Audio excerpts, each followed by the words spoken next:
Right, so hello and welcome back to Books and Things, and welcome to another video, and welcome to my November wrap-up. Today I'm going to be telling you about all the books that I read in the month of November.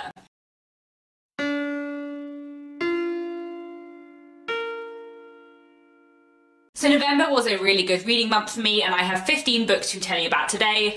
November was Nonfiction November on BookTube, and a lot of booktubers were taking part in Olive from my book Olive's Readathon, all about reading nonfiction in the month of November.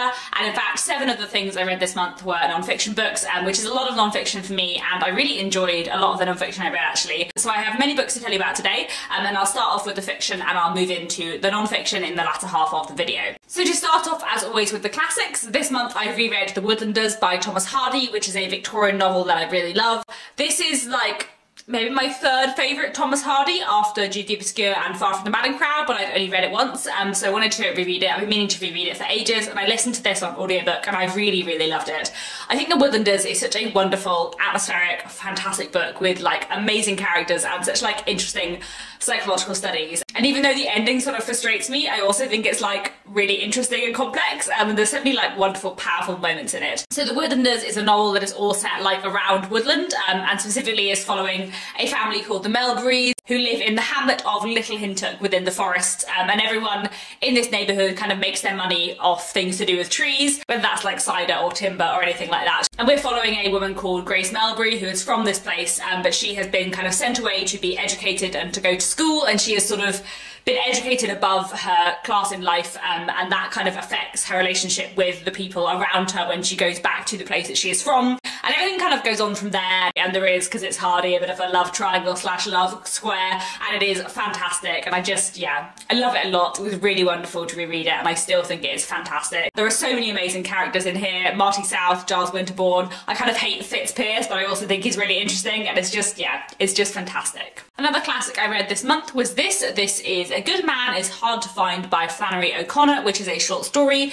I picked this up in a bookshop the other month because it was very short and looked interesting, and I've been sort of meaning to read something by Flannery O'Connor for ages, and I really didn't like this. I don't know, I just didn't get on with this at all. I thought it was a weird short story that I just didn't really enjoy. This is an American story from the 1950s, and it's about this family who are going on a road trip, and then like something strange happens, and I just didn't really get anything out of this at all. This was, yeah, not very successful. I don't know how much Flannery O'Connor I'll read in the future, because this was very much not my kind of story, but there we go. So this month I also read this. This is The Cat Who Saved Books by Sosuke Natsukawa. This is a Japanese novel which I read in translation, and I really thoroughly enjoyed this. This is a book that is just entirely delightful in every way. In this book we're following a young boy, I think he's about 16 or 17 years old, and he has spent his life living in a bookshop with his grandfather who ran this second-hand bookshop, and he's lived there since his parents' death, and at the beginning of the book his grandfather passes away, and one night he's in this bookshop a few days after his grandfather's death, and a talking cat appears and tells him that it needs his help to save some books, and things go on from there. It is really fun, very delightful, a bit silly but in like the most lovely way,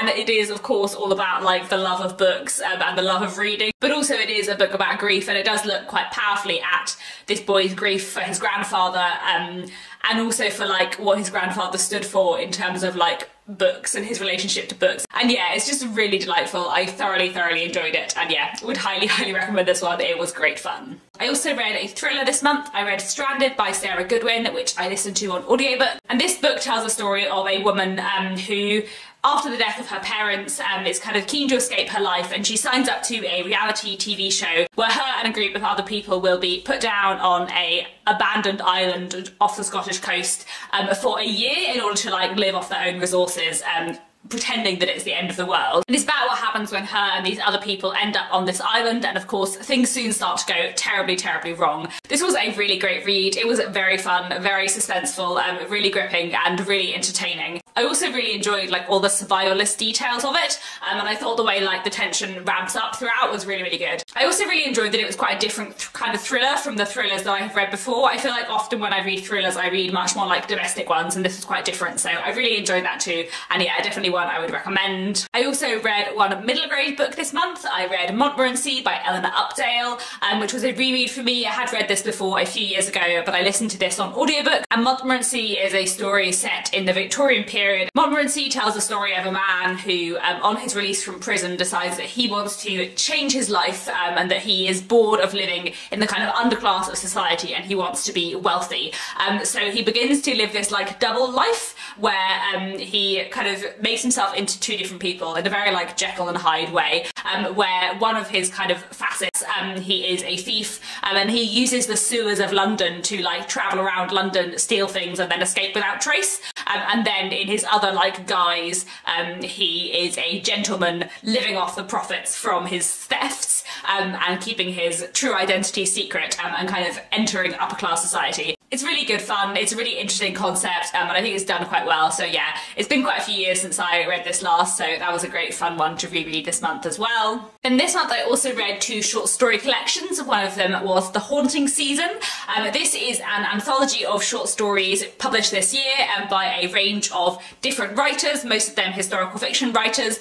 So featured in this anthology are stories by Bridget Collins, Imogen Hermes Gower, Kieran Millward Hargrave, Andrew Michael Hurley, Jess Kidd, Elizabeth McNeil, Natasha Pulley and Laura Purcell. I love this. This was fantastic. Just my kind of ghost stories where the majority of them were set in the Victorian period. A lot of them were set around Christmas and they were all like spooky and atmospheric without being like really scary, and I just thoroughly enjoyed this. I did a whole video review and like vlog of reading this book, which I will link down below, but yeah, this has definitely been one of my favourite reads of the year. What a wonderful short story collection. This was just fantastic and everything that I love in a ghost story. And I also read this, The Sister Who Ate Her Brothers by Jen Campbell. This is another short story collection full of gothic and creepy tales, which are all kind of fairy tale retellings. Jen Campbell is a booktuber. I'll link her channel down below, and what she's done in this book is kind of collect fairy tales from different countries all over the world and kind of write a retelling with her own spin on it. And they're a little bit gothic and a little bit gruesome and exceptionally fun, and I just thoroughly enjoyed these stories. My favourite two stories were The House That Was Filled With Ghosts and The Woman and the Glass Mountain, and I also really enjoyed the illustrations throughout, which are really stunning as well. I also read one poetry collection this month, which was this. This is Snow Like Silk Around My Soul by Liv Johannesson.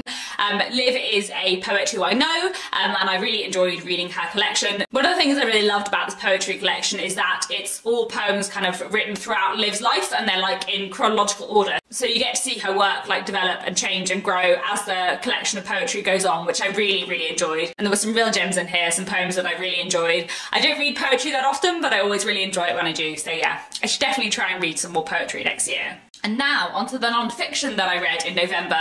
I read lots of non-fiction and some really fantastic non-fiction this month.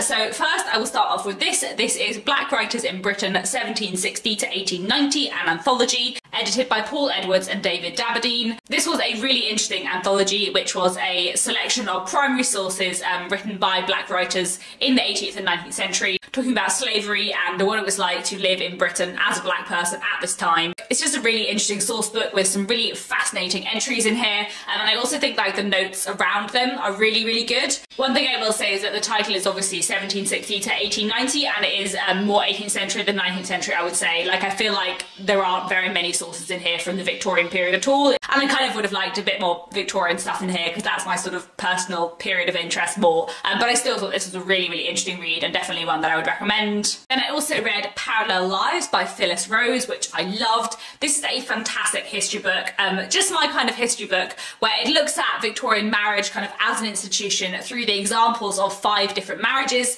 So the 5 different marriages we're looking at involve kind of famous writers from the Victorian period, so Jane Welsh and Thomas Carlyle, Effie Gray and John Ruskin, Harriet Taylor and John Stuart Mill, Catherine Hogarth and Charles Dickens, and George Eliot and George Henry Lewes. This is a really interesting history book, which I thoroughly enjoyed. There are so many interesting details in this book, and it's so well written and so well researched. I will say that this is a book from the 1980s, and every now and then there is something where I feel like the modern perspective on it might be slightly different, but in general it's a really, really interesting read, and yeah, just my kind of history book. I also really enjoyed that it was all about writers, because obviously I'm kind of interested in writers and I am familiar with the work of all of these 19th century writers, and I actually found like the chapter on George Eliot so fascinating that it made me kind of want to read a biography of George Eliot. Even though I don't love her books, she just had a really interesting life and I kind of find her quite fascinating as a person, even though her writing style is really not for me. So maybe one of these days I need to like find out more about George Eliot's life. Then moving on to some literary criticism, this month I also read The Artful Dickens by John Mullen, which was an utter delight. I love John Mullen. He is probably my favourite literary critic, probably my favourite non-fiction writer, and he's just fantastic. And this book is all about Charles Dickens and his writing style. So the subtitle is The Tricks and Ploys of the Great Novelist, and the chapters are kind of split up by like techniques that Dickens uses. So changing tenses and using coincidences, enjoying cliches, breaking the rules, foreseeing, speaking, naming, like all of that stuff, and it's just wonderful. And what I really love about this book, what I loved about John Mullen's book What Matters in Jane Austen too, is how he looks at Charles Dickens's work as a whole. Rather than taking it book by book, he takes a theme and then explores it through like all of Charles Dickens's novels and looks at them as one big body of work, which I just absolutely love. So this was fantastic. It was a joy to read. Maybe want to reread all of Dickens's novels immediately, which is exactly what you want a work of literary criticism to do, but it was also really accessible and just fantastic. Yeah, I love this so much.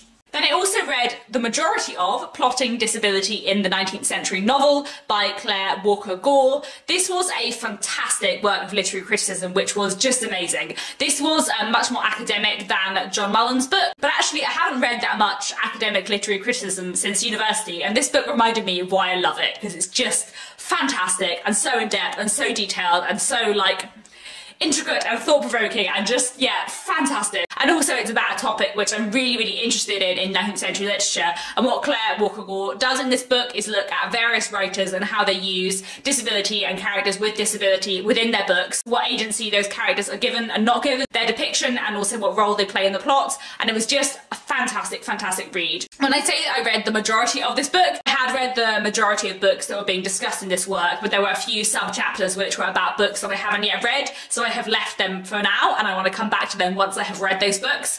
So I skipped the sub-chapter on Wilkie Collins's The Law and the Lady, on Dinah Mullet Craig's A Noble Life, and on Charlotte Mary Young's The Daisy Chain, because I want to read all of those books and I haven't yet. So I fully intend on reading those books, hopefully within the next year, and then coming back and reading the chapters in this on them. I really loved especially the chapter on Dickens and Wilkie Collins, and I really enjoyed what she had to say about the way Dinah Mullet Craig uses disability in John Halifax Gentleman and Olive, two books I really love. I just thought this was such a fascinating read. One of those literary criticism books that like said a lot of things that I had thought, but also said lots of things that I hadn't thought of yet, and it was just fantastic. Would highly recommend this. Then I also read this, which is Disability Visibility, edited by Alice Wong, and the subtitle of this is First Person Stories from the 21st Century. So this is a collection of essays by various disabled writers talking about living with disability in the 21st century. Most of the writers in this book are from the US, but within that it is very kind of intersectional and talks about like living with disability and how that interacts with other identities and being part of other minority groups within society too.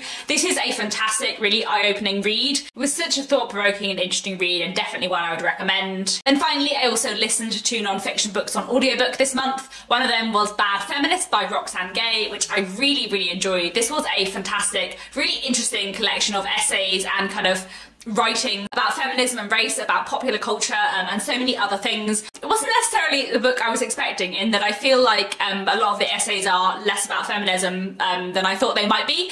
There's one essay which is basically all just about like competitive Scrabble, where gender doesn't really come into it all that much, but it was also just a fascinating essay because I don't know much about competitive Scrabble, but I like Scrabble, and it was really interesting. Saying that, a lot of the essays do deal with gender, and one of the things I really liked was how Roxane Gay talks a lot about gender and race and popular culture and depictions of women, and especially black women within popular culture, and how that kind of affects society as a whole. Obviously because she is a writer and is kind of like interested in and engaged in literature and media, I really liked the way that she spoke about those things. I thought that was fascinating. And I also just really enjoyed the way that Roxane Gay writes. I think she has a really wonderful writing style where I kind of feel like I could listen to her talk about any topic and I would find it really interesting and compelling. And she also has a lot of kind of fascinating things to say about gender and race in society, especially within American society. And it was such an interesting read. So I would highly, highly recommend The Bad Feminist, and I'm really looking forward to reading more by Roxane Gay in the future. And then I also listened to Natives, Race and Class in the Ruins of Empire by Akala. This was another fantastic read, and this book is all really about race and class within British society and how Britain's history and kind of the legacy of imperialism affects race and class and how we talk about and think about race and class in this country. I thought this was a fascinating, fascinating book. Akala talks a lot about British history in this, but he also talks about the prison system and education, his own experiences growing up as a mixed race working class boy in London. He talks a lot about like how British society talks about and sees race and racism, how often the UK likes to think of racism as an American phenomenon rather than a British one, and how institutional racism and kind of social structures which disadvantage people from ethnic minority or working class backgrounds are kind of not like looked at and examined and criticised in the same way that like individual incidences of racism from a particular person are. He talks about sport and music and families, and it just is a fascinating, fascinating read. I would highly recommend Natives. I feel like it's one of those books that just like everyone in the UK should be made to read because it is very insightful and very important. Natives is just a fantastic book and I would highly, highly recommend it. So that's it. That is my November wrap up. As you can see, I had a really fantastic month. Apart from A Good Man Is Hard to Find, which was very short and not very good, everything I read this month was really good. I read a lot of fantastic things this month, and especially the non-fiction. Like, I've never read so many fantastic non-fiction books all in a row, so that was really, really wonderful. And yeah, very successful non-fiction November for me. And that's all for now. Do let me know down in the comments if you took part in non-fiction November. What did you read? Did you read anything wonderful? And that's it. Thank you so much for watching, and I'll be back very soon with another bookish video.